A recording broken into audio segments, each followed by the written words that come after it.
upang masiguro ang mataas na kita at mas maayos na kalidad ng ani. Pinangunahan ngayong araw ni Pangulong Ferdinand R. Marcos Jr.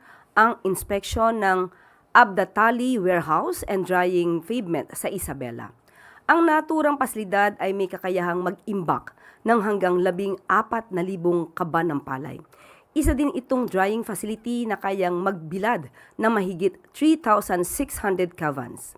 Hindi na kailangan pang magpatuyo ng palay sa mga kalsada dahil may maayos ng kagamitan ang ating mga magsasaka. Sa tulong ng pasilidad, naniniwala si Pangulong Marcos Jr. na ang dating 16 pesos kada kilo ng palay ay maaaring tumaas sa halagang 20 pesos kada kilo.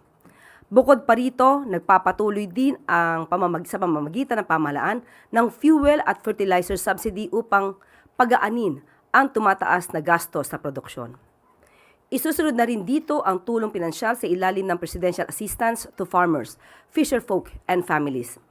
Inatasan din ng Pangulo ang Department of Social Welfare and Development sa pangunguna ni Secretary Rex Gatchalian na magbigay tulong sa mga magsasaka na naapektuhan ng tagtuyot sa Isabela at karatig lalawigan kagaya ng Cagayan at Nueva Vizcaya. Ayon pa sa Pangulo, mahigit 23,000 farmers ang makakatanggap ng financial assistance na tig 10,000 piso.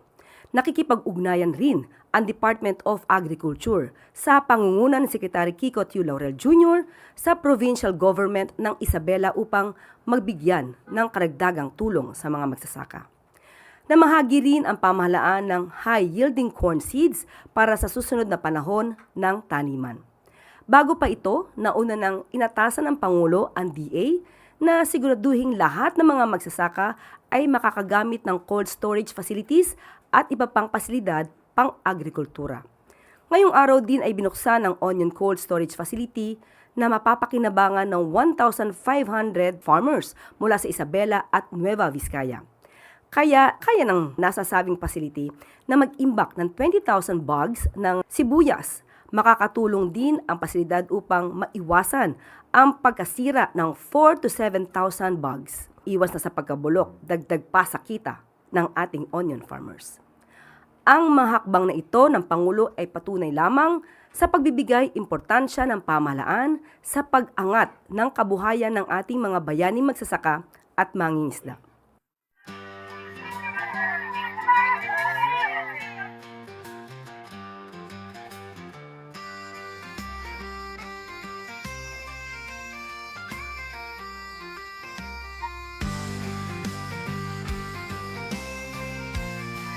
Suko na kayo dyan para sukaan kayo.